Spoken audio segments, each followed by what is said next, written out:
Okay, we are so excited. We've got the Galactic Shaman Astrologers on, and for a few weeks, you've noticed that we took a little break, and that doesn't mean that we weren't still kind of hashing it out and talking about archetypes. But what's coming up today is the need to meet on the asteroids. And the question that I put to the group, and the question that Demetra George brought up in her last podcast that she was doing, and maybe I'll put a link to that or a description of what that was, is it really fated?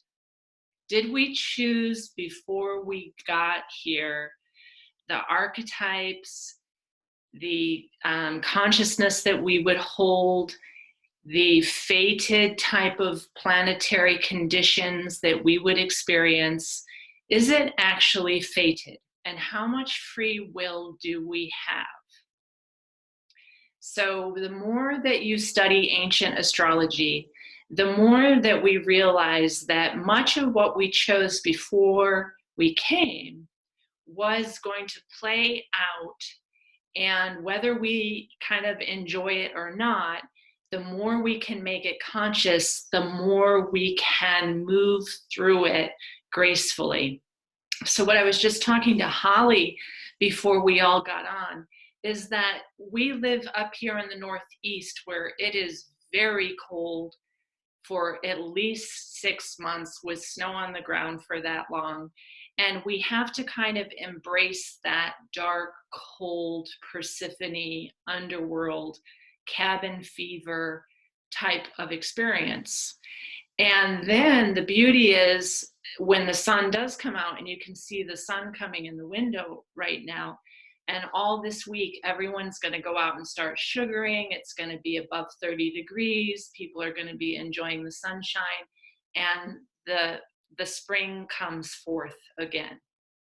So part of embracing that which you might otherwise dread or not desire is the fact that it's a form of initiation to the soul that then on the other side of that does bring forth blessings and experience for the soul.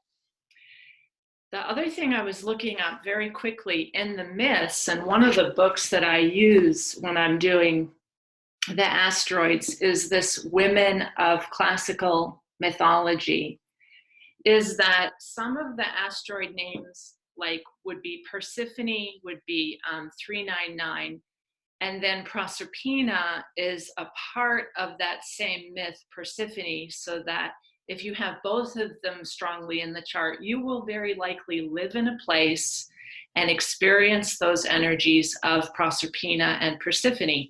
Now, Proserpina is just slightly different, actually, in that Proserpina is the germination of seeds in the spring. So her actual name means to germinate the seeds.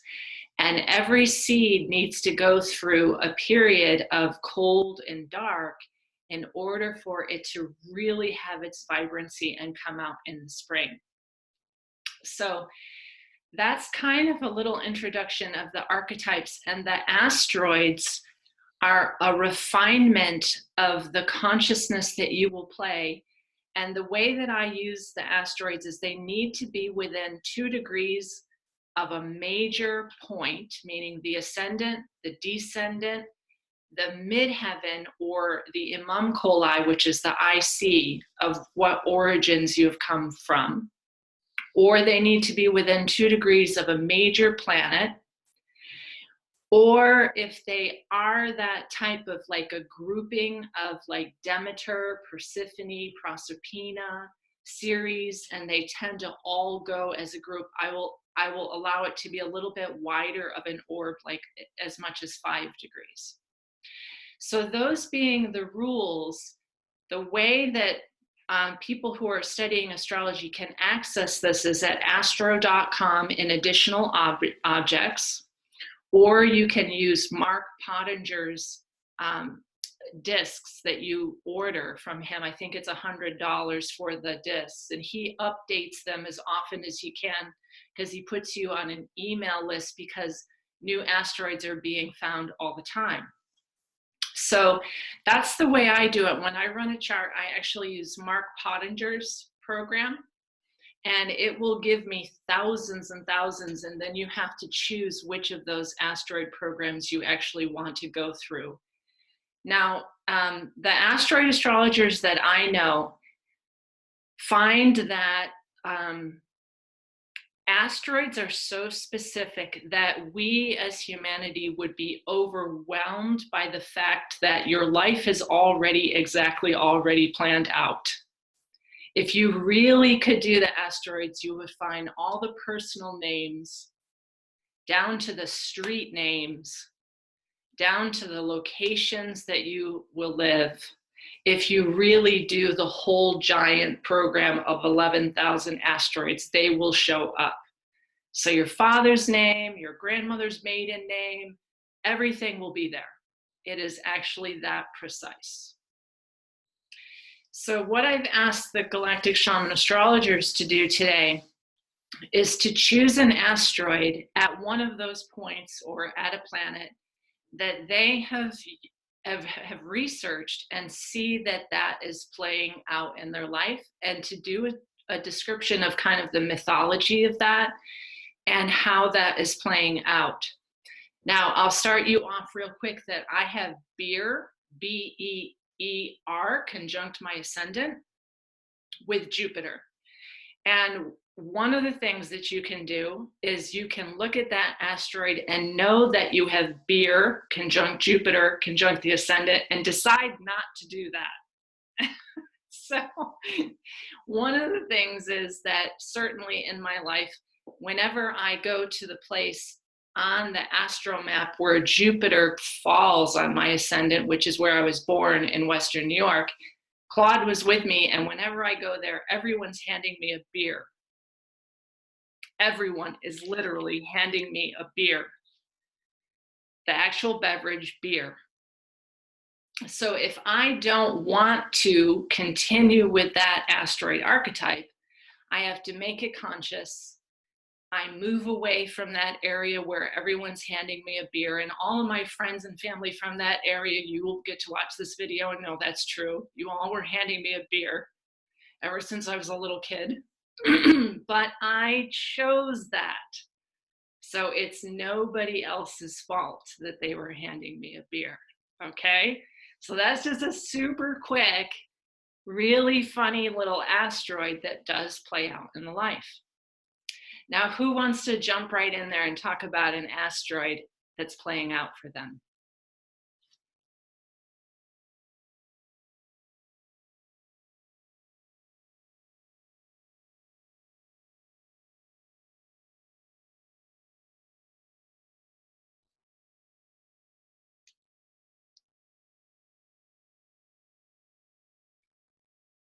Hey, so I'll talk about Ceres.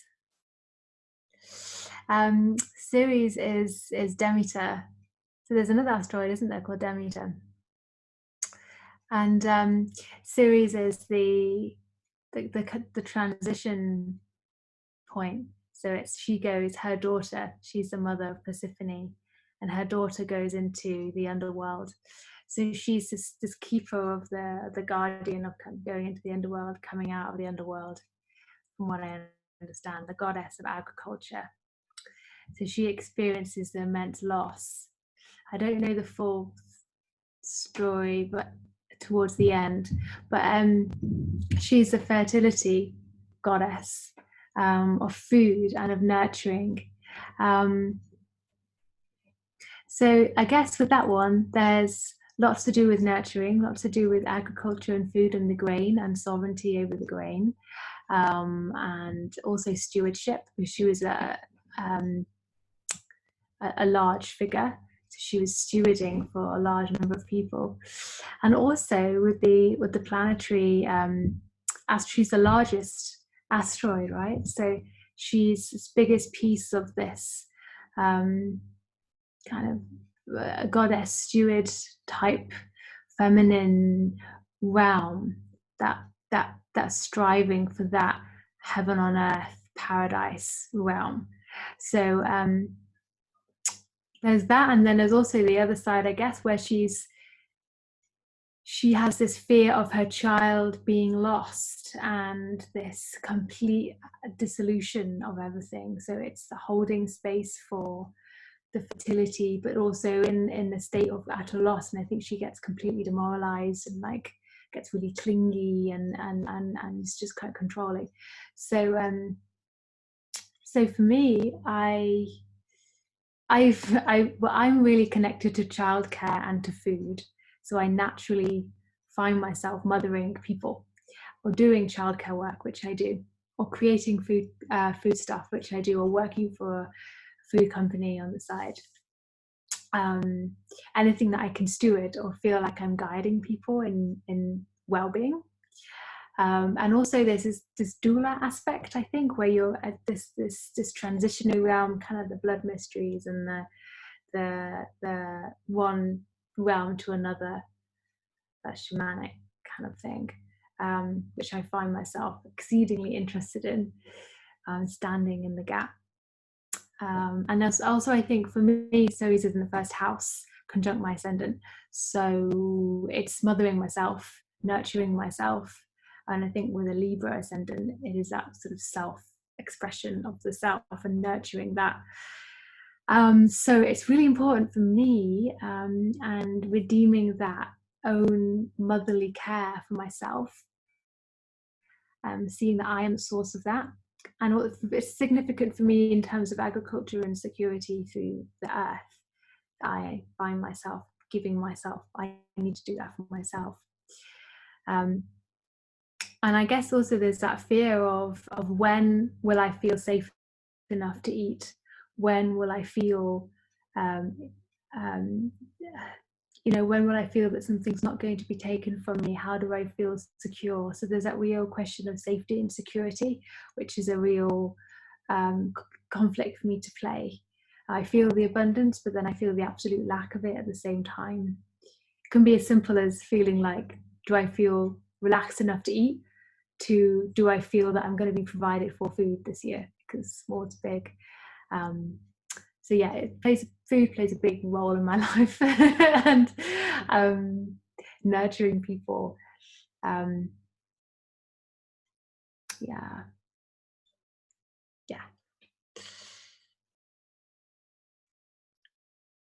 So Emmeline has Ceres conjunct the ascendant. Emmeline, right?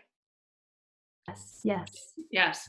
So in order for her to breathe, listen carefully again to what she just said. In order for her to breathe, to be safe enough to actually eat and to feel like the food is going to be there, she also likes to participate in making food, in creating food, and making sure there's abundance for others, and doing agriculture and making sure those seeds are there. So to be conscious of the archetype you're playing in astrology is incredibly important. Otherwise, Emmeline might not know why she has these, what I'm going to call issues around food, just like I may not know why I have these issues around beer. Okay? So the point of astrology is to study it to this detail so that you make conscious what is the archetype you're playing out.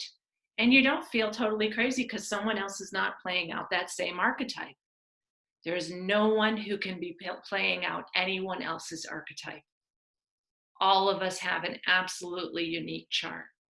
Okay, and that's very important to know. Okay, who else wants to jump in there?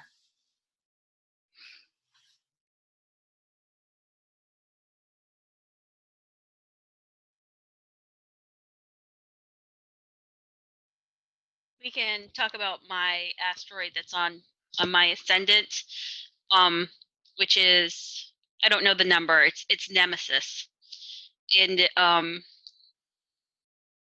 it's within like minutes of my ascendant, so it's a very close conjunction. And I think in popular culture, Nemesis is, we kind of envision it as the arch enemy. I don't really feel that. And I'm certainly not going through my life being everyone's arch enemy.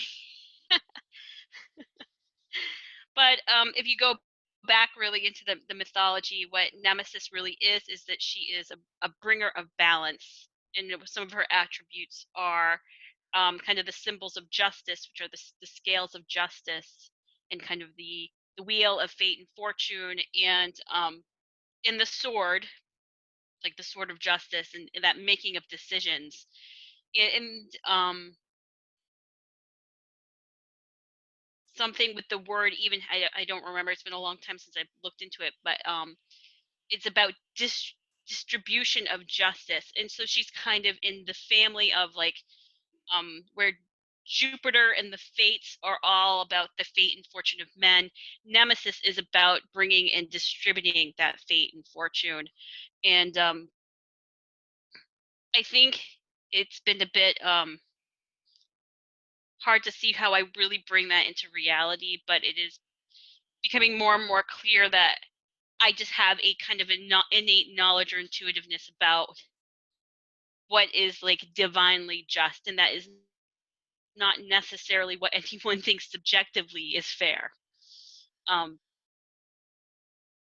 Those are two different things: objective justice and subjective fairness. So in the mythology, one of the things that Nemesis does is that she sees Narcissus, who is like rejecting all these lovers, and because he cannot find anyone that is really good enough for him. He's this very handsome hunter, and she realizes that he needs to learn to love himself, and she sticks him in front of this pool, and he gets lost in his reflection, and he is here to, she gets him on this path of learning to see himself, because he can't really find that mate until he understands himself. And eventually he transforms into that flower of the narcissus flower, which is beautiful and benevolent. But before that, then he's,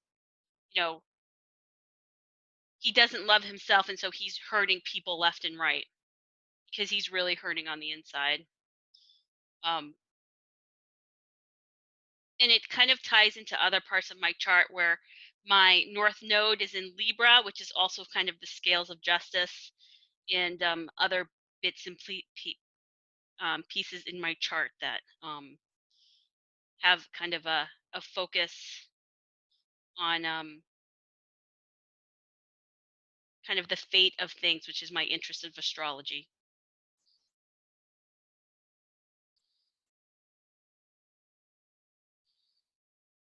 Yeah, and I can say that in the group, ever since Holly started to participate in the group, she really brings that element of let's have a look at it in a different way. And she brings in this really objective balance that I appreciate so much.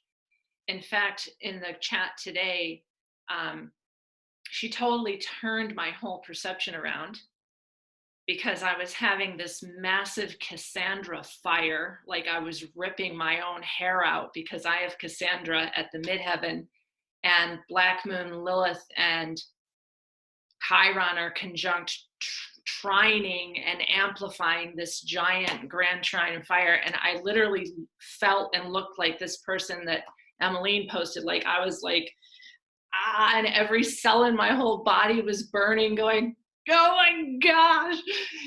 And then I was like, oh, Holly just totally turned it around, in that she changed my perception and made me look into that mirror of myself, just like that Narcissus.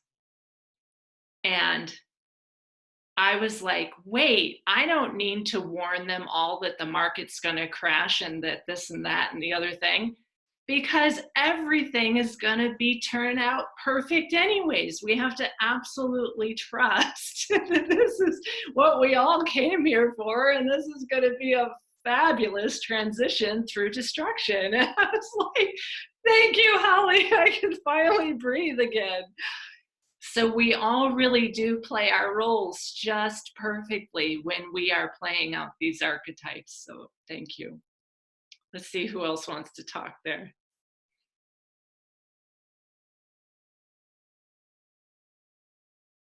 I feel a little unprepared. I didn't get the assignment, so I'm scrambling to figure out what to talk about. Because I've just been doing some preliminary research. I don't have the astrology, the asteroid program, so I'm just doing it by things that pique my interest.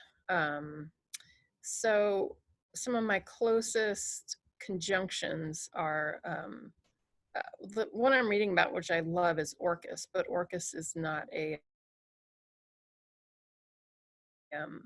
asteroid. But Antigone is within a few minutes of my moon in the first house in Pisces. And what I can tell about Antigone is apparently she is a, we were just talking about this on our Facebook chat somehow. Antigone is a child of incest, basically. I'm not. But she is the daughter of Oedipus, who blinded himself and was banished from Thebes after discovering that he killed his own father, King, and married and fathered children from his own mother. So that's crazy. I don't know what that means in my life. But she seems to have something to do. So what happens then is she somehow doesn't do a proper burial. She refuses to bury, I think, a brother. And so she's breaking some kind of cultural code, and that's where she gets into trouble. I think she ends up offing herself as well. She goes into exile in a cave and offs herself. That's pretty dark, especially at the end of Pisces. Anyway, so what this guy is saying about her is that she seems to be about justice and the ability to do what is right, no matter what the cost, setting aside not just family considerations, but all other considerations to perform acts that serve as guidance to others. This may be projected by the native or experienced.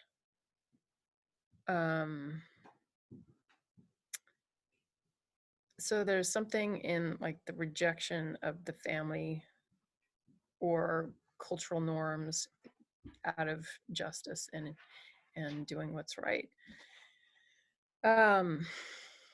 Is that a big theme in my life? So that would have to do with my moon in Pisces, which is so hard to nail down.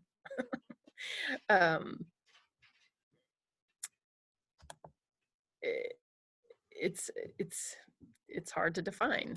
So this piece in my life would also be hard to define, although there's a sense of righteousness and bucking the norm. But I'm also a Libra, and I have Uranus in Libra and things like that. So how does that show up? I don't know, but it's 28 Pisces and my moon is 2750 Pisces. So that could be an interesting place for me to explore more, especially as Neptune starts to come closer, although that might not be more enlightening. It could be enlightening, it could be muddling. So I don't know, sorry if that was lame, but that's what I got right now. No, I think that's really important, Britt, to show the process of studying yourself, actually. When you first read the myth, and you should read it from a lot of different sources. So, like we were studying Medea in the group, and you can see Medea as one of the greatest sorceresses who had the greatest teachers.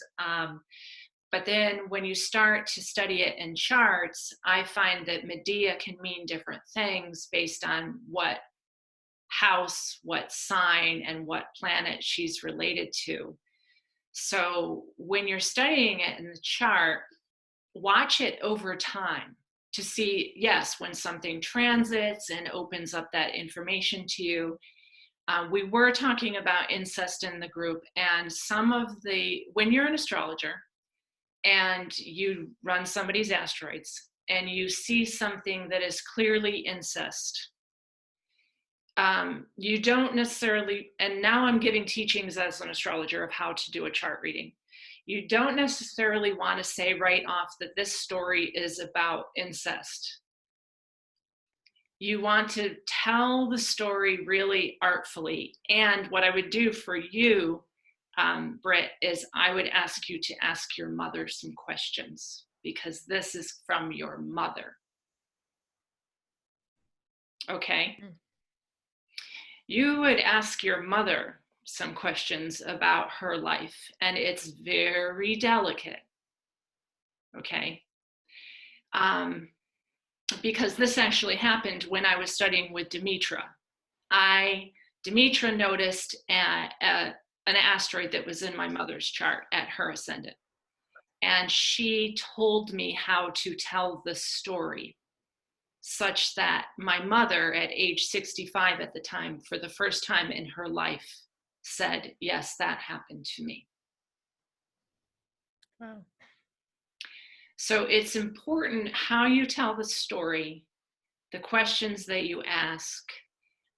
If you look into the play about Antigone, one of her primary lines is, I can't not. Okay, so there's an energy to Antigone with that too, because she feels like she's so defiled in every other way that she can't not. And so that's one of the primary energies that comes through Antigone. When you're reading her story, the other part of it that I would ask the questions about is,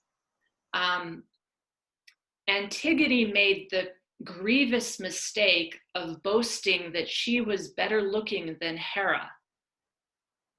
Sensitive about her appeal to the philandering Zeus, Hera punished this behavior by changing Antigone into a stork.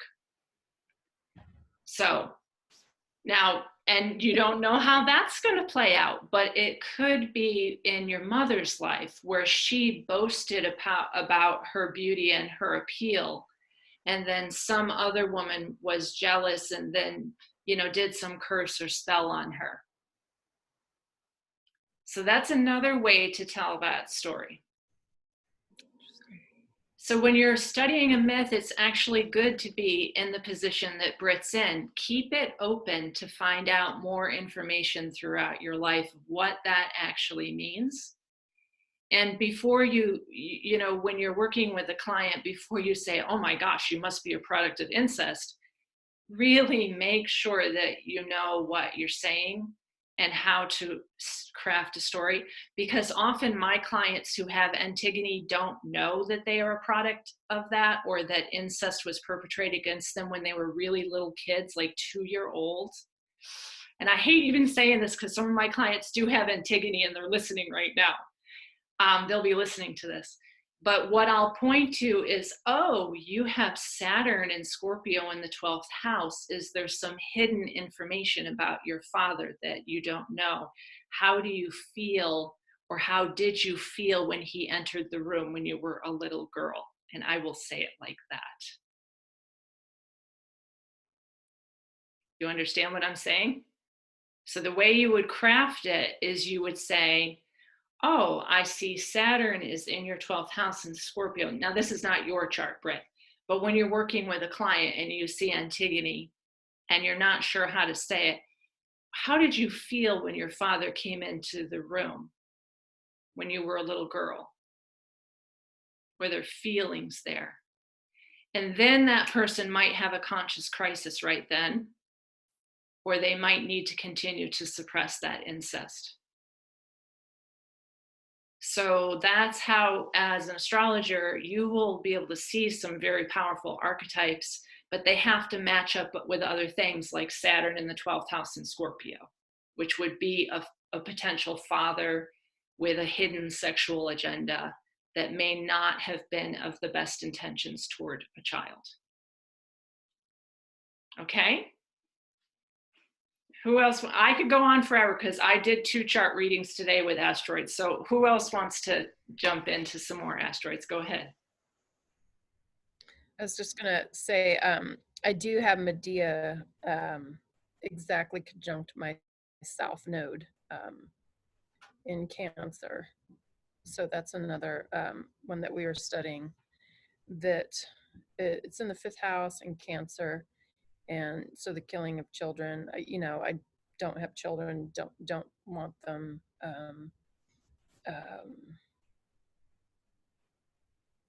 And with what's related to creativity, I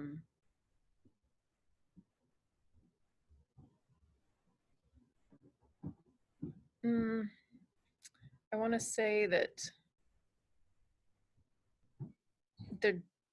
there does feel like a kind of harshness in my creative sector. I also have Orcus right there as well, which is why I was studying it. So Medea conjunct Orcus conjunct my south node, and they're in a water trine, grand trine, my moon and black moon Lilith. So yeah, definitely, I enjoy being an auntie. But there's also this part of me that just doesn't fully really embrace that nurturing piece enough to want to be a mother. Does that make sense? But I nurture in lots of other ways.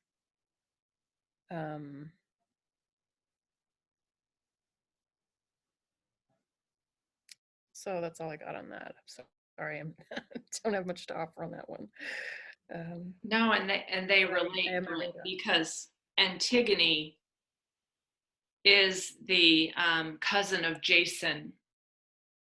Antigone's the cousin of Jason, and Jason was the one that betrayed Medea.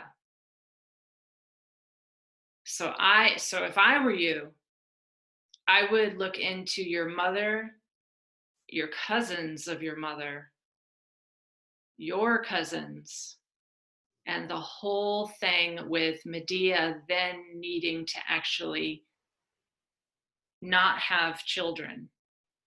And is it because there's some trauma in the line of not wanting to bring children through because of betrayal or incest? Now, because it's your south node, gosh, I'm really doing Brit's chart in public right now, but because it's your south node, this is other lifetimes. So it may not be even from this lifetime. Yeah, it's interesting because my mother does have the exact same moon as me, 27 Pisces. She's got Mercury right there too. And this is, again, it's Pisces, so it's going to be a little maybe different, but her best friend from like middle school is my stepmother. So they were all living communally in the late 60s, early 70s, just a bunch of friends from high school, basically, who decided to get out of Seattle and live communally. One of the guys who my mom always was creeped out by ended up being a pedophile and went to jail for it. But my father had an affair with my now stepmother, who was my mother's best friend. And, to my parents' credit, this happened when I was 2, which is when, my son hit my Pluto Mercury, but by progression. But, to their credit, they've never, ever said anything bad about anyone. But like, there is this sense in my stepmother of like always adoring my mother, always saying that my mother was always the best friend she'd ever had. admiring my mother, etc. So that's not exactly incest, but there's kind of a betrayal of real closeness there. But I'll go farther, into her familial situation. But that's kind of what this is all bringing up, is that kind of relationship and that betrayal. And I'm a Gen Xer, and there's this thing with being skeptical of marriage and being skeptical of all things traditional. So I was only going to have children if I was with a partner who I knew was going to be absolutely 100% by my side, on board 100%. And I married an artist who is happy in his own sandbox, and I'm happy he's in his sandbox. And that's just how life went, and that's what I chose. So anyway, that's a little more background on that. That's very good, Brett. Thank you. Yeah, I can feel it. It's coming through. Who else wants to give some details on the asteroids? Go ahead.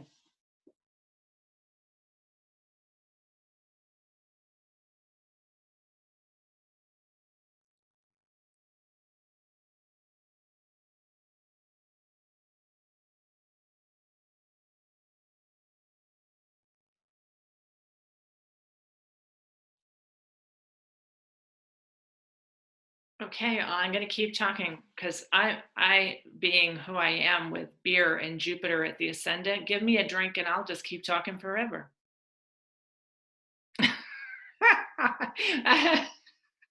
And that's a joke, but I'm actually just drinking lemon water. But one of the things that I want to talk about today was the feeling of Cassandra, which the group has helped me with getting over my Cassandra fire. But earlier today, Cassandra was driving me nuts. So I'm going to tell a little bit about her story. So Cassandra was born into a family that she and her brother were initiates very young, which means that their parents knew that the children should become initiates.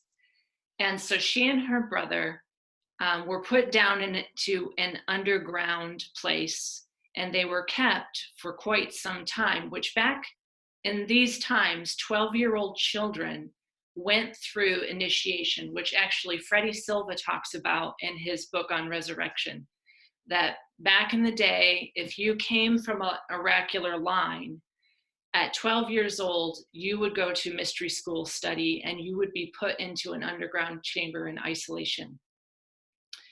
Now, Cassandra in that chamber had snakes come and lick her ears.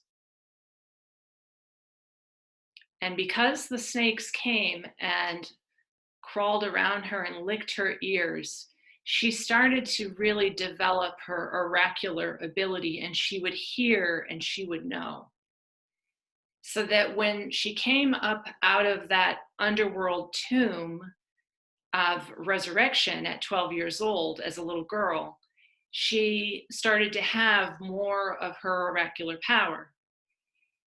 Now, simultaneous to that, Zeus, who is one of those fabulous characters in nearly everybody's story, wanted to have sex with her. And Cassandra refused. She would not have sex with this philanderer. And he was outraged because nobody denied wanting to have sex with Zeus.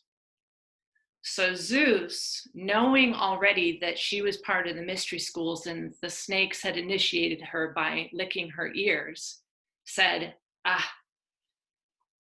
Zeus, having the power of both the curse and the boon, said, you will be the best oracle that there is. You will know everything, and no one will believe you. And that, being in a fire trine in my chart, has been probably the most painful thing of my life. because ever since I was a girl, I would be telling things and nobody would believe me.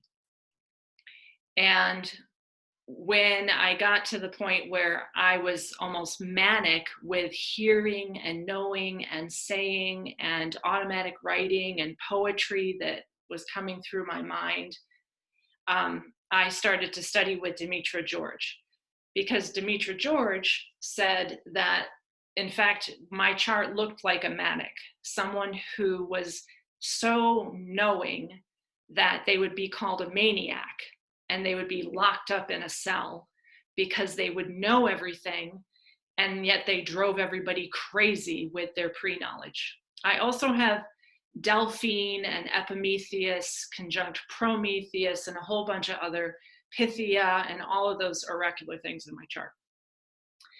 But Cassandra is the one that really drives me nuts. So ultimately, Cassandra's story is that she was locked up in a cell and she predicted disaster coming. Let's just make it brief. And nobody believed her. And they, in fact, were torturing her to try to get her to change her story and tell them the truth of what was really, and she kept saying, you know, it's all going to fall. It's going to be over soon.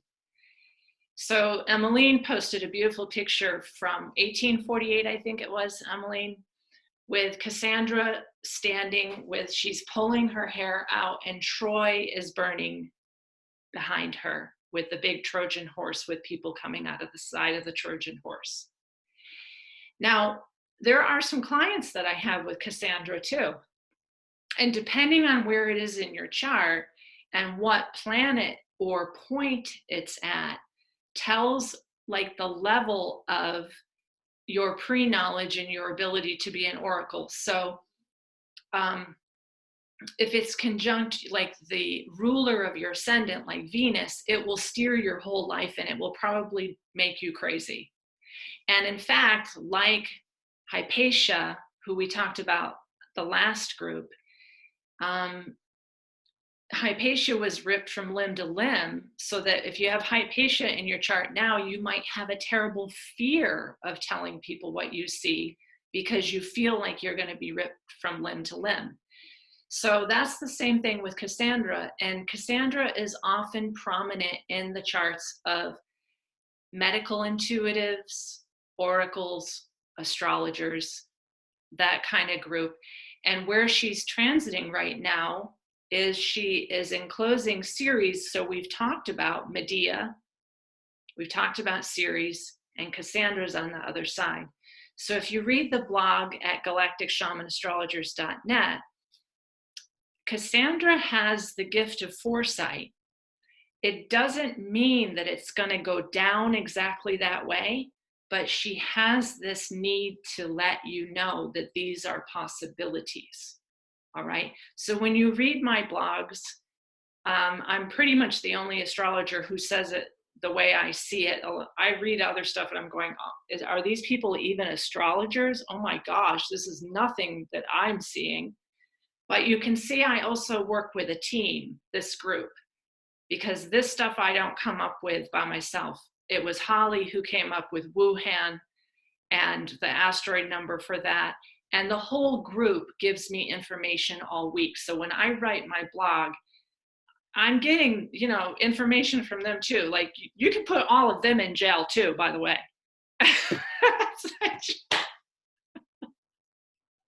They're all laughing. You can't see the screen. But yeah, it's terrifying for me to be Cassandra. I actually really like working with a group because I want to hear, am I nuts or are you all seeing this too? So Cassandra is in closing Ceres right now. Ceres does need to potentially, as the great goddess, be making a decision like Medea about her children right now. And it's a tough decision for her to make. I'm having a Ceres return to my natal Ceres right now with Cassandra on one side and Medea on the other side. And I feel every day like every cell in my body is panicking for the human race, because that's how it's coming down for me right now. So Cassandra's 114. If anyone out there wants to check Cassandra, her number is 114, and Medea is 212. Okay, let's have other people jump in either on this topic or another asteroid.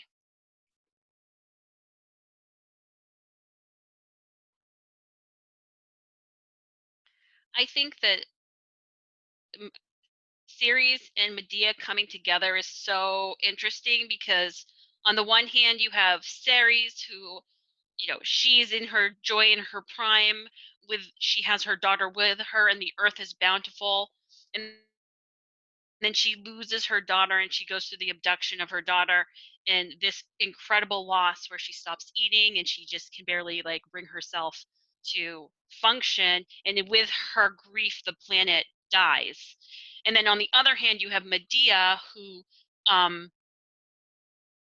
is engaged in all this amazing kind of magic, potions, adventure, has what seems to be this amazing lover in the form of Jason, um and they are quite the team, and yet then horrible things and betrayals happen and she makes a decision, I am not going to have my children go forward into this, and she essentially sacrifices them because in her mind that is the better choice for her children.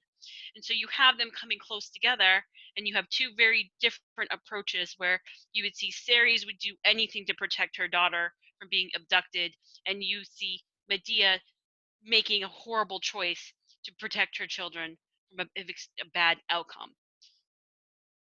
And I think in some ways that this is kind of reflecting about our own collective choices of climate change and kind of financial disruption.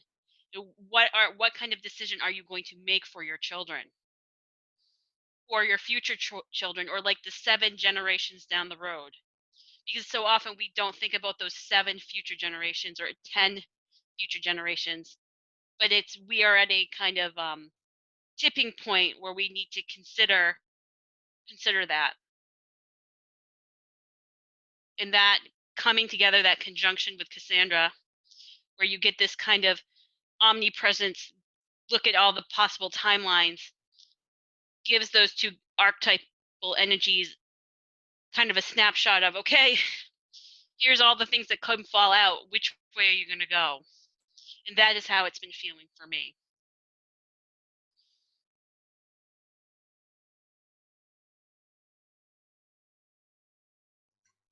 Go ahead, Emily. I think you wrote something to that effect too. Yeah. I'm on the subject of children. I've personally never felt a strong desire to have kids, but I think that there's other things in that actually to look at. But part of that is related to this, and I think recently I've been really connecting in with my womb, and I feel like the mourning that I felt this week, like the weeping, I've never felt like this about like the future really before, and it feels like I get real palpable experiences in my body. So my digestion will change, or my menstrual cycle will change. I have really like drastic experiences in my balances of my body. Kind of represents the rhythm of the cycles, which is really serious, I think. And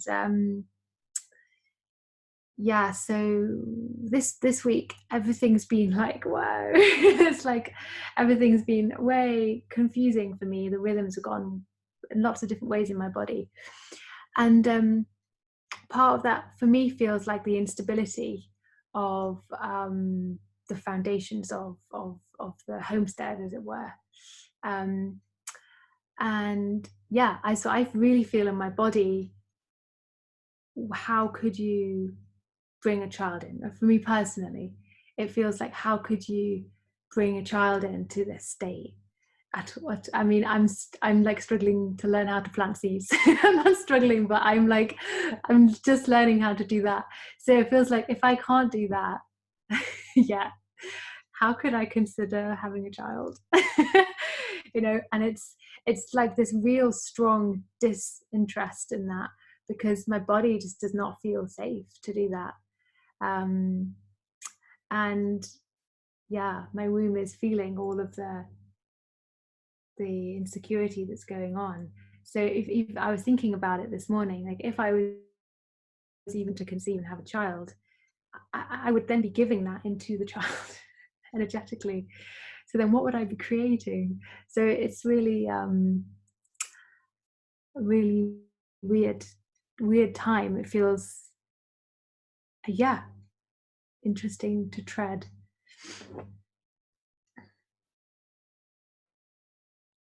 Yes, and Emmeline, that is why I have been cutting down my sessions and starting to do elder care again. I also came to a real turning point where, because most of my clients, you know, I was having clients still ask, you know, can I have another child? I have a lot of clients asking me if they can have a child, they want to have a child, they want to have a third child, they might be pregnant now. And given the heat of the fact that I had Chiron return and activate that whole big grand trine with Cassandra, and my Cassandra is at the midheaven with Mahakala and Lilith, so I'm like Kali. I mean, Demetra always said I also have Aphrodite with beer conjunct the ascendant, that I'm like, I'm actually Kali in Aphrodite's clothing, and give me a good beer and it looks like we'll have a good time, but I'm going to cut off your head. And that's basically, that was always Demetra's joke. But it is true. Any man that's ever been with me, you know, especially when I was younger and glorious and drinking, they were like, whoa, Aphrodite. And then they get in the room and they'd be like, oh my God, it's Kali.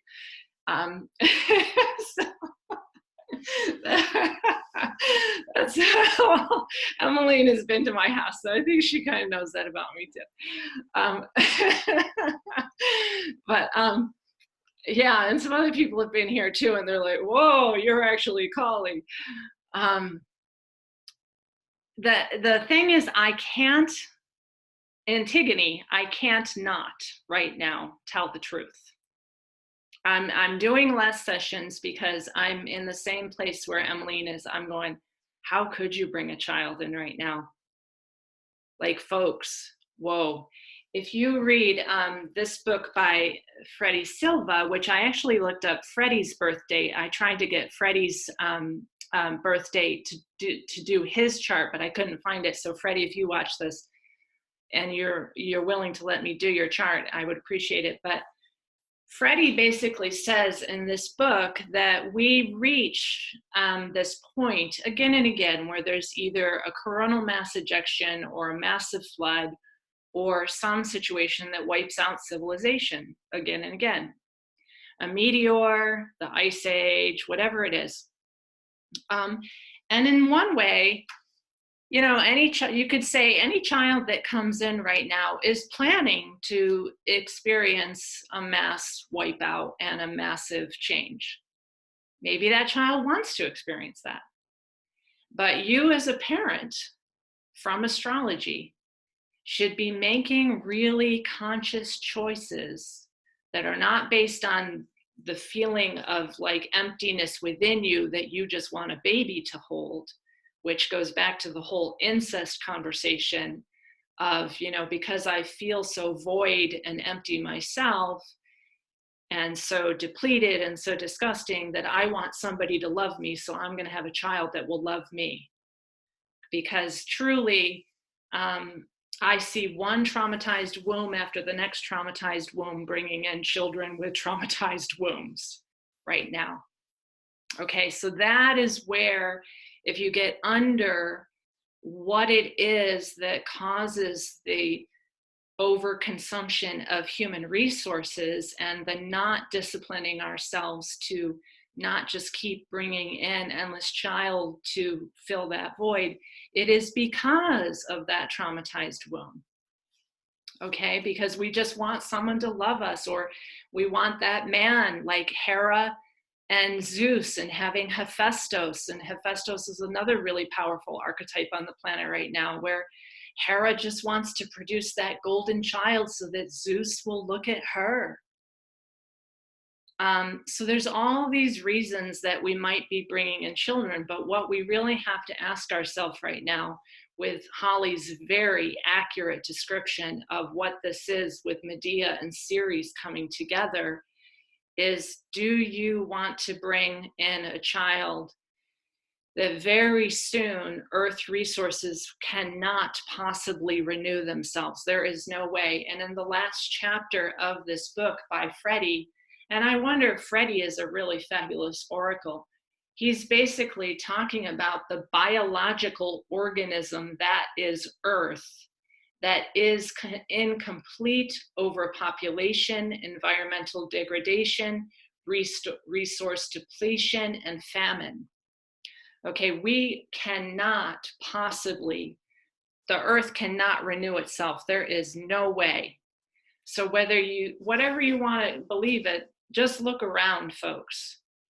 And as Emmeline said really clearly, if it's hard for you to germinate a seed, see, I've got Proserpina, I've got seeds growing all the time.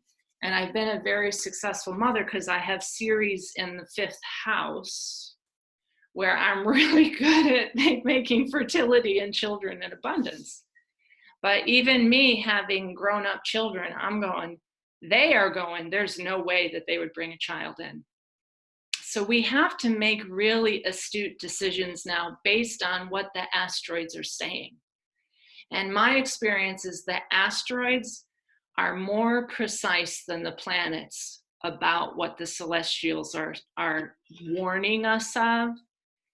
If you have beer conjunct the ascendant, that's not like a given that I should be an alcoholic. That's a warning that runs in my family line and that I need to make a conscious choice at that point. So when I wrote that blog about Wuhan, which actually Holly came up with, Holly did it.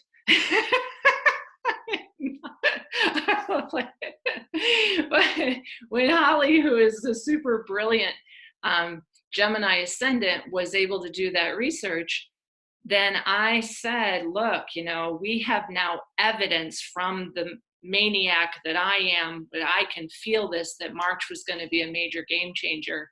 And this asteroid is why. That's how I see the asteroids. You can have Saturn in the 8th house with an indication that your father might die early. But in my case, Richard, the asteroid Richard, is exactly conjunct Saturn. And in our video about Pluto, I talked about how I had Proserpina conjunct my natal Saturn Richard with Saturn transiting my natal Pluto at the same time that my father actually died. So here's the thing.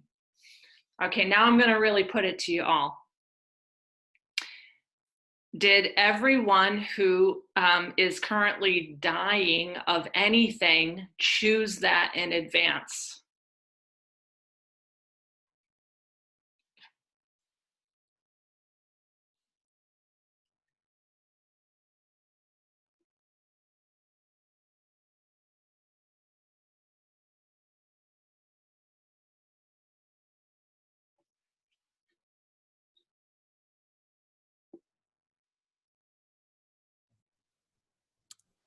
My initial response is, how would we ever know?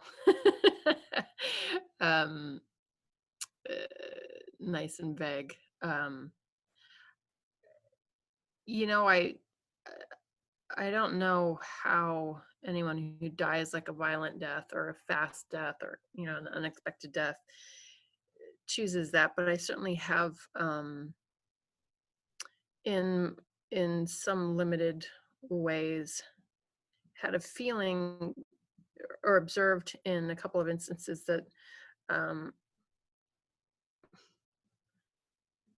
the reluctance to go, and why is it that people who are, say, in the hospital tend to pass when their loved ones have stepped out of the room for a bit, that sort of thing. So in some way my mind wants to, or I want to, my mind and my feelings kind of feel that there's some sort of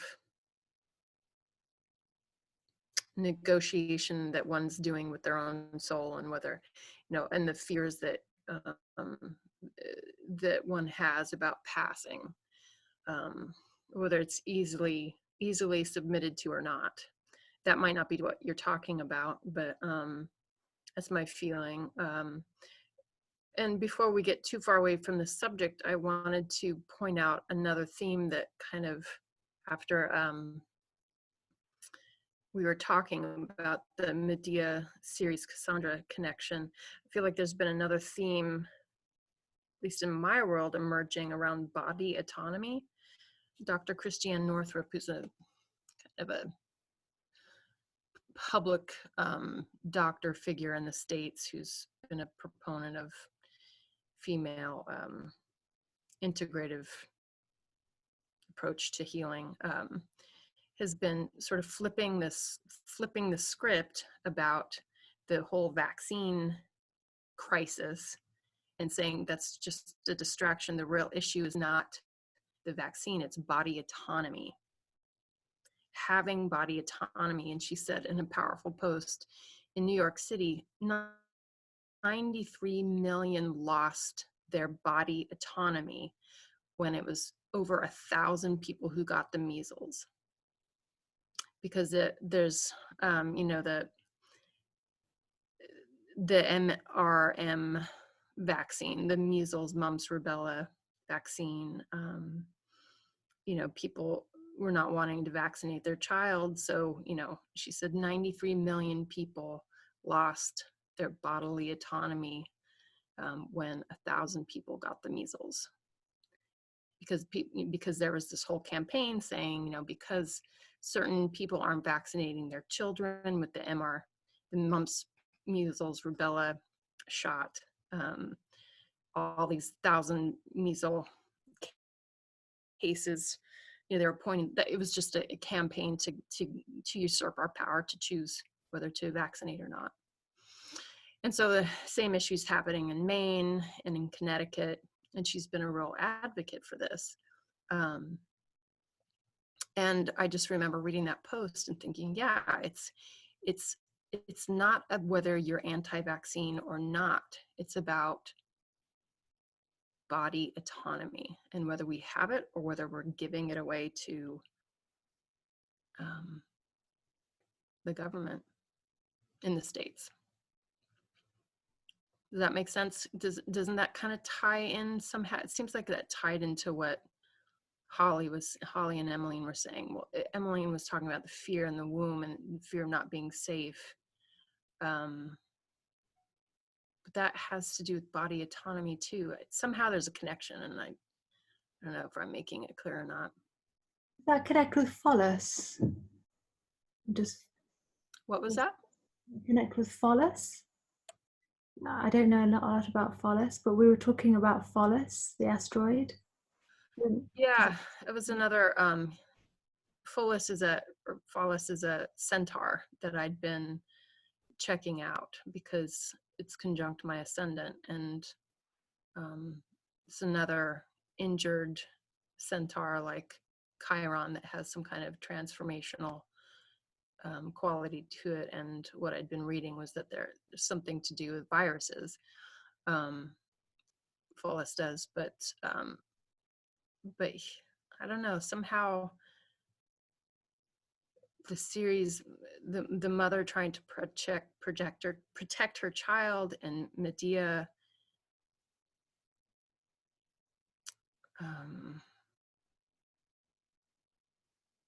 so maybe the government comes off as the mother trying to protect its children, but really there's the Medea aspect of maybe there aren't best interests at heart. I don't know. Maybe I'm not making the right connections, but that's what came up when you guys were initially talking about it. Did I just put a wrench in it all? No, I want everyone to know that Mercury is retrograde in Pisces, and I think that we're getting a really good feeling about Mercury retrograde Pisces, which is perfect too, because Mercury in Pisces is not linear in any way. And when it's retrograde in Pisces, Britt is doing a fabulous job of what Mercury can bring through when it's all over the place in Pisces. Is it can really weirdly bring all kinds of things that don't seem connected to a more prophetic place. Mercury retrograde in Pisces seems entirely dyslexic and way off target, but actually Mercury retrograde in Pisces will take things from all other scattered spaces that are not linear and tie them and merge them and bring them together somehow. So that's actually perfect. And if you pick up an ephemeris and find out where that is aspecting in your chart right now, Britt, you'll see why you're bringing it the way you are today.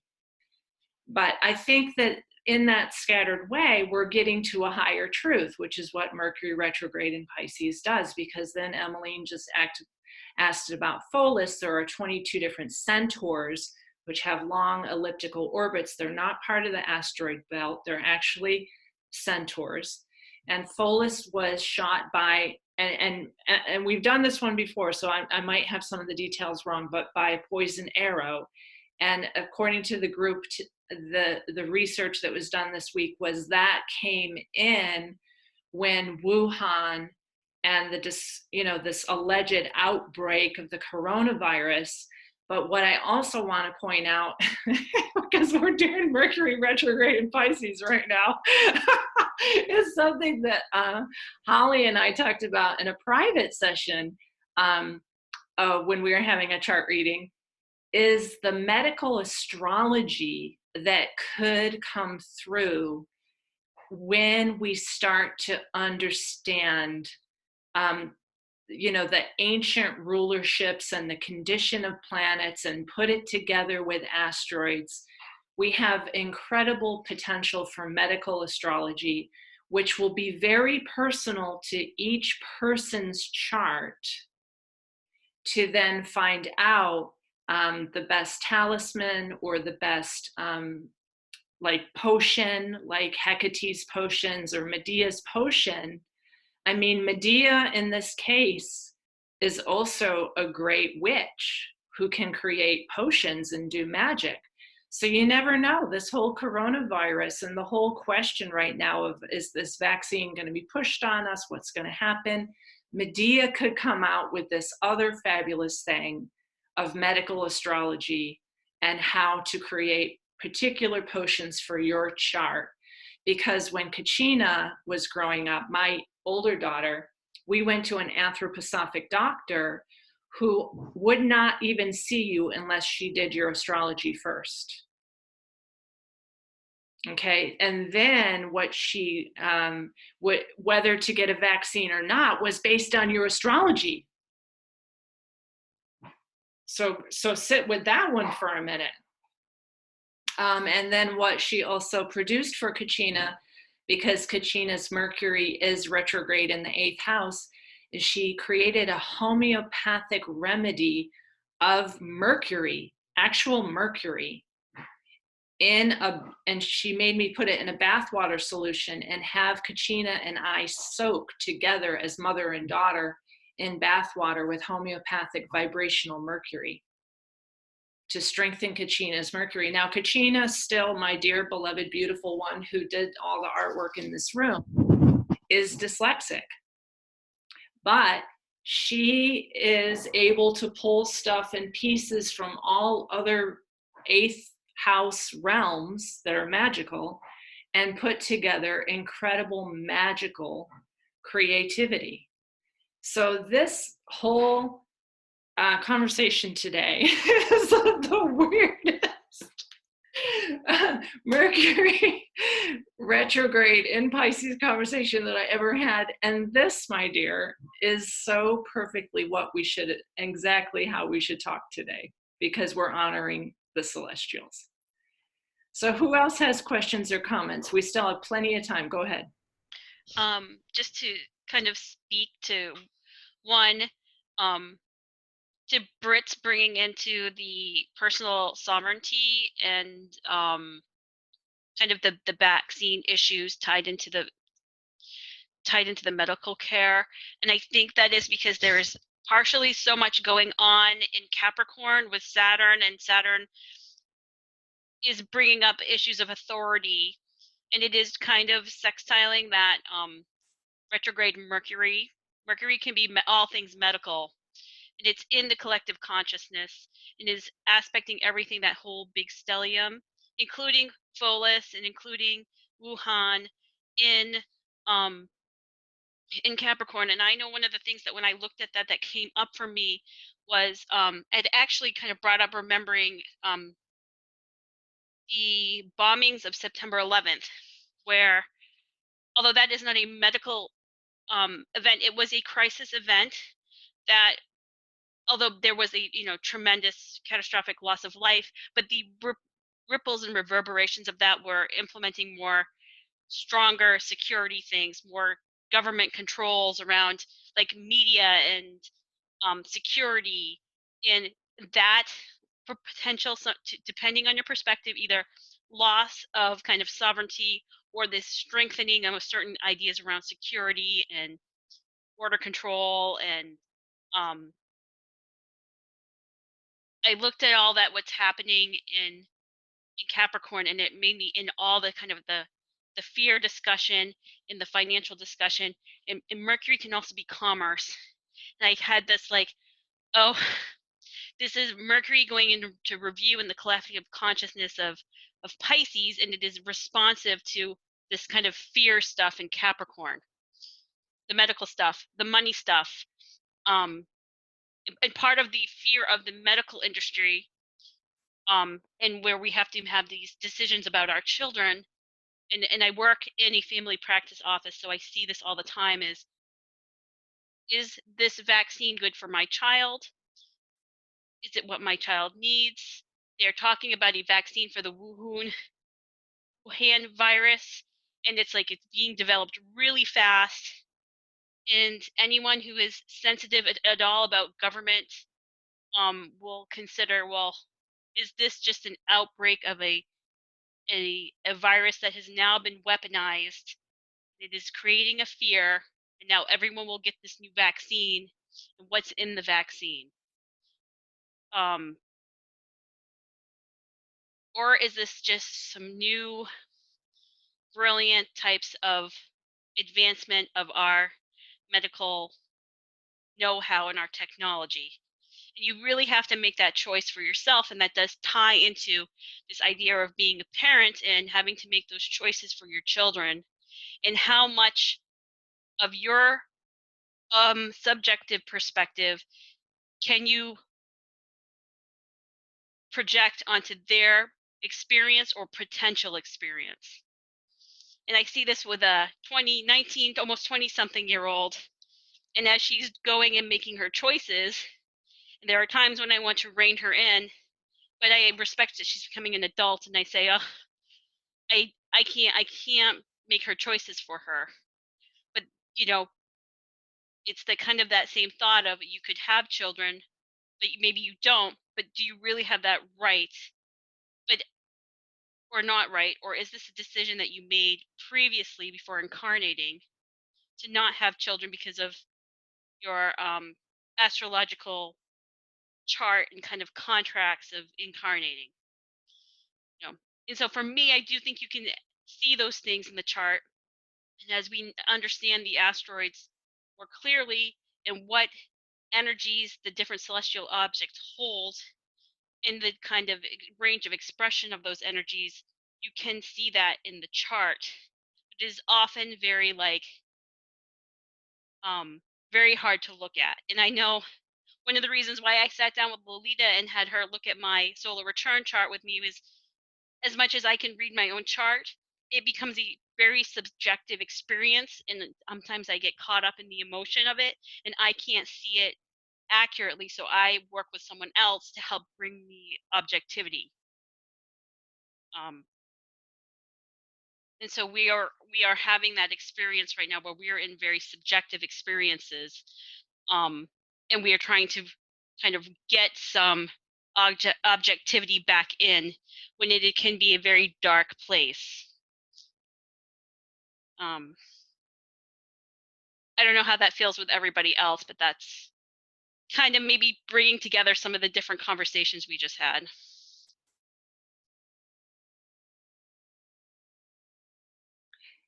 Well, yeah, I'm going to pull it back to whether this is all fated or not again.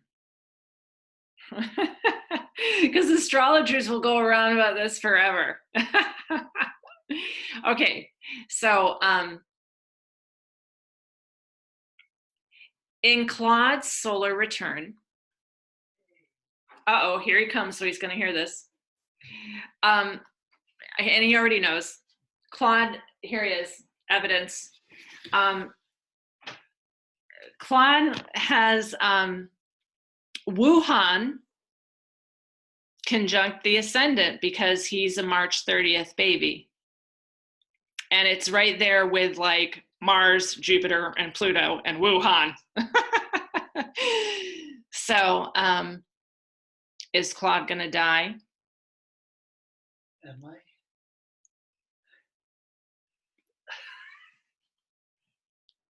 And you know, as an astrologer, it is never your role to make a prediction, ever. Astrologers read energies. We are not psychics. We do not make predictions. We say, these are possibilities. These are the energies that are presenting. What could this mean? And then we use our consciousness to assist the celestials in interpreting the divine mind, but we do have some free will in this. At the same time, I would take precautions. I'm not of the Abraham Hicks and all of those folks who say that you create your reality by only saying positive things and focusing on positive things. As an astrologer, if my partner has Wuhan, Mars, Pluto, and Jupiter all lining up, I would make sure that I had things in the house that will take care of that situation, because that's what an astrologer is for. That's where the wisdom is. And given that I have Cassandra, even before I even saw his solar return, I was putting in orders for colloidal silver and cool air mist humidifiers. And then I saw something that Britt put about oregano oil and some types of vitamin C and elderberries and all the things that we've been talking about. Because if the possibility exists, just like beer conjunct my ascendant, I'm going to do something about that possibility that exists. Does it mean that Claude's going to die of the coronavirus because it came out of Wuhan and it's there with Mars and Jupiter and Pluto? No, that doesn't mean that. Okay. But does it mean that also the fact that Jupiter, when it hits Pluto, is likely to be the end of gluttony and that some kind of restructuring might happen? Yeah, so we're also preparing for that. We're ordering extra seeds that are dry beans. We're getting those kind of foodstuffs that we don't usually grow, but that we'll store for 2 years in a mason jar in a dry cupboard. Yeah, we do. Okay, because astrology, as much as it doesn't say, oh, you're going to die, we're all going to die from the coronavirus, it does definitely say there is possibility here that change will happen given this archetypal asteroid. Okay, what that change will be, I am not saying. So if everyone reads my blog again and only 20 people like it, it's because of their own fear that they think I'm saying something fearful. But if you read the blog again, I'm really just stating astrological facts. This is this, and this is this, and Jupiter is in a fall. Okay, and when Mars and Pluto hit together, you know, any good astrologer will know that that's going to be fairly explosive. So what I would say is that we also want to embrace those things that we dread, because part of astrology is saying, well, you know, Mars and Pluto can feel like torture. And sometimes we got to take that plunge for a massive change to happen. So we embrace those things that are undesirable. And we take that as an initiation, as a preparation, and we get ready for a massive change. And as I've said again and again in my blogs when I wrote for Civilization's Rise and Fall, I can't wait. I am so looking for a massive change. I am so glad that the entire money system goes down. So this is not Lalita operating out of fear, which, you know, a lot of people have said Lalita is possessed by the dark forces and she's saying these dark things. Okay, what are you talking about? I'm just an astrologer like Cassandra who's telling you what she sees. Okay, let's continue with this conversation. Does anybody want to say, you know, that they know that death is fated? Does anyone think that a chart can predict death?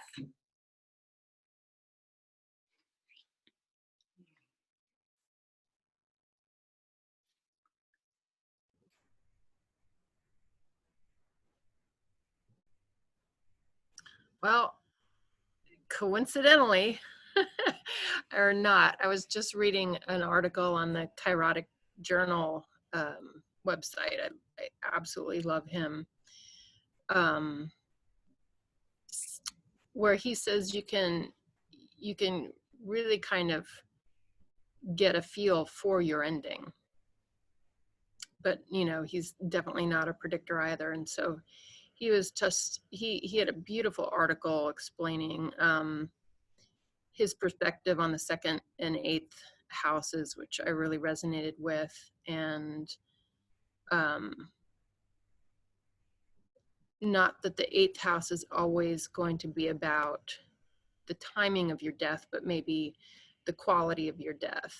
And I believe he's probably using a Placidus system. He's a British guy. Would he be using Koch? Or probably Placidus? I know who you're talking about, but I've never seen one of his charts run, but I do like his interpretations. Yeah. Yeah, so, you know, for example, he mentioned, you know, JFK, John F. Kennedy, and who had his 8th house cusp ruler is Aries, and Mars was just, he said, he's saying that planets that are near the cusp are very potent. So Mars was right there. And then there's some other aspects. You want to look at the rulership. So he's got a great article on that. And when I was looking at my chart and other people's charts in my life and kind of thinking about this, I have to say it just kind of makes sense.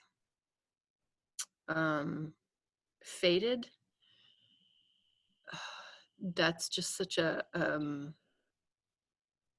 I prefer to go into my muddled world of Piscean ambivalence. But fated, it seems like there's a clear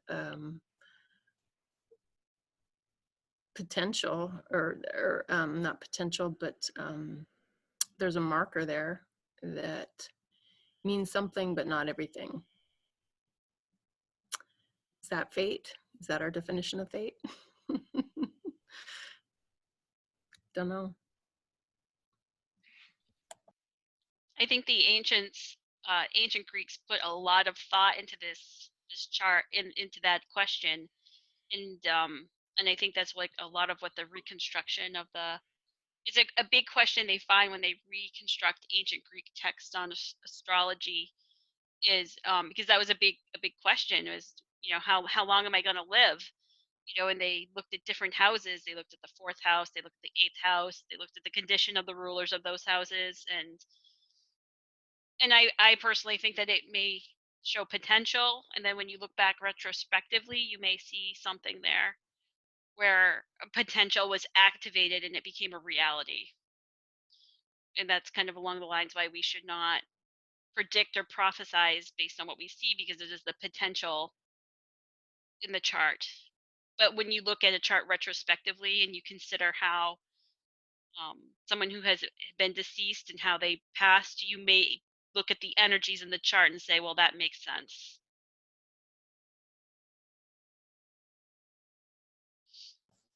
Yeah, there's no way you could have said to JFK, his astrologer, oh, you might want to avoid,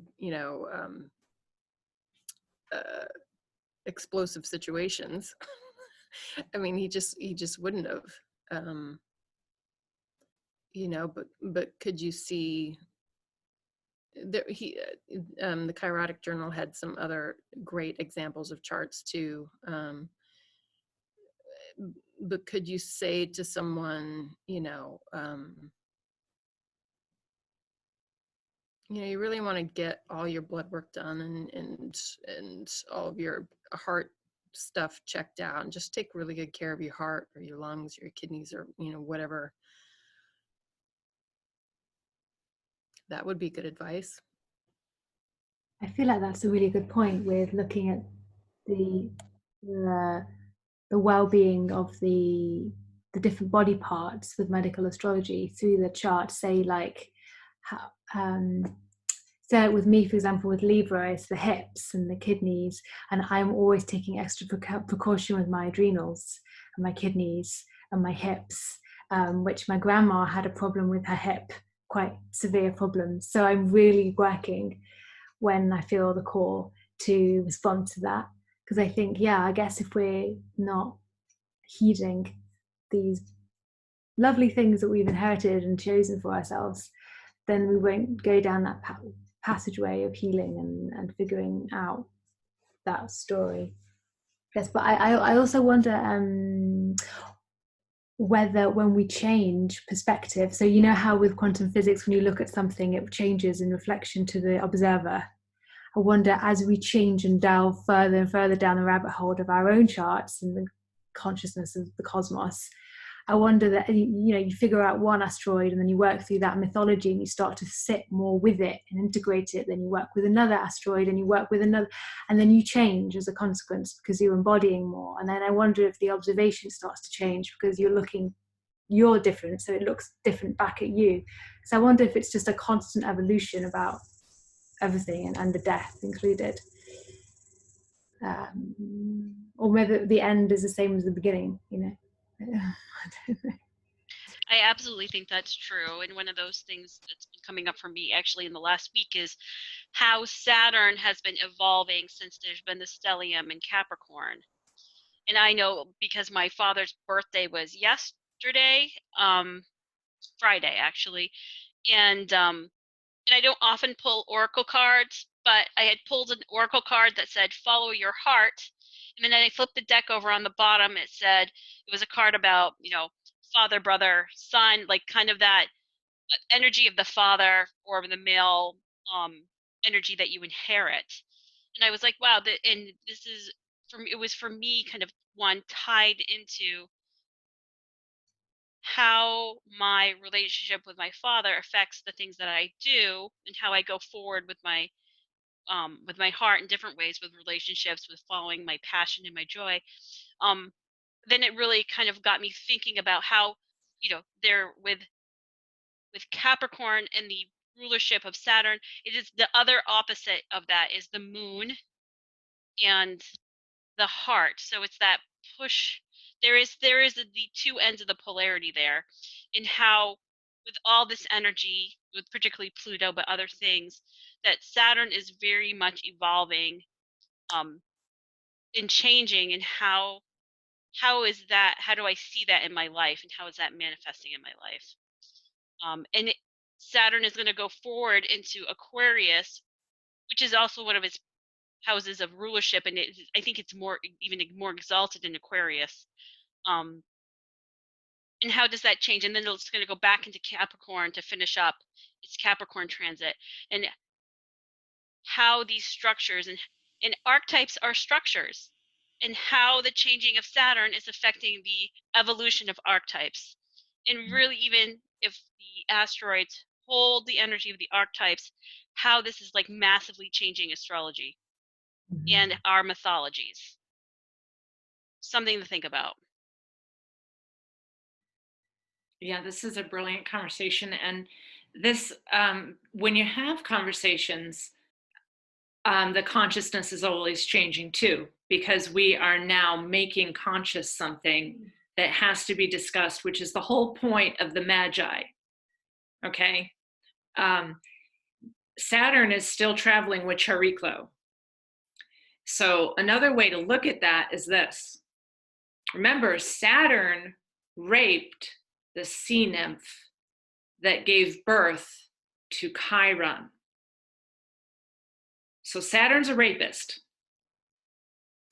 And Chariklo was a river mermaid who fell in love with this beautiful half man, half centaur, interdimensional god creature that had deep, deep wounds of being an outcast and abandoned by his own mother and the product of a rape. And I remember Demetra talking to me about this again and again, because it's in my grand trine and it's one of the major themes of my family of being raped. Anyways, Chariklo traveling with the rapist in a way is like doing a level of forgiveness and shape-shifting and blending energies with that original father figure. So it's astounding to me that Chariklo was traveling with Pluto all last year, the god of the underworld, and this year she's traveling with Saturn, the rapist. It's a really interesting thing because, you know, maybe I don't know if I'm going to make a personal video about my ancestry DNA stuff, but there is a massive purging right now of the hatred that we have for that incest, for that rape. There's a massive releasing of the shame and the feeling disgusting and the fathers feeling guilty, and the whole of it is being purged right now. What I would say with my experience about clients who have died during, you know, their time of having sessions with me is my first client was my own grandmother back when I was still doing my recordings on cassette tapes. So this is back with I don't even know if some of you know what, I'm assuming everyone knows what a cassette tape is here, right? Right? So when I was doing astrology on cassette tapes still before Zoom and internet and all this stuff happened, I saw my grandmother's death, or at least I saw the possibility of her death. And she wanted a chart reading. So I said in the chart reading, Graham, Neptune and Pluto are interacting in such a way that you may experience either in a kind of fantasy realm or in an actual realm the possibility of your death. And I talked to her at that point what I saw in the rest of the chart, which was that Pluto was in Capricorn, that it was somehow breaking her bones. Okay, and I said, Graham, what in your life could possibly break your bones such that you die? And she said, well, it's going up and down the stairs to get the stuff from the basement. And I said, Graham, are you going to stop doing that? Are you going to stop? And she said, no. And then I asked her, Graham, if there's anything that you could change about your life, what would it be? And this was the last conversation I ever had with my grandmother, because she did die falling down the stairs. And she said, I wouldn't change a thing. nor did she change the possibility that she would die.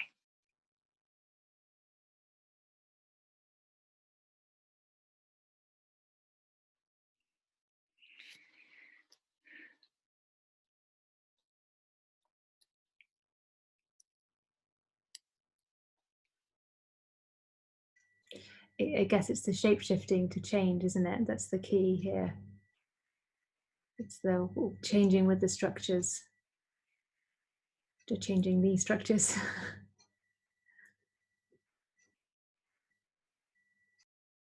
Yeah, and my grandmother had a very rough life, and she wouldn't change a thing.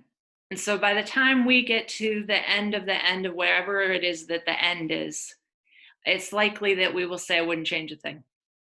That I wanted every bit of everything that happened, including the most dreadful stuff. Because the soul is speaking then.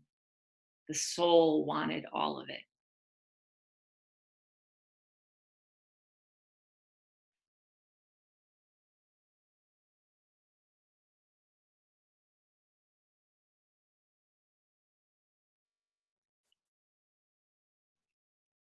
Okay? Anybody else have any, zingers there that we need to get out?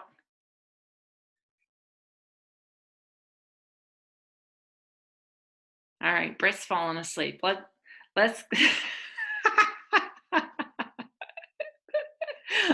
she was yawning. All right, Pisces, Mercury retrograde. That was a wonderfully weird conversation. Thank you all. Wouldn't change a thing. Bye-bye.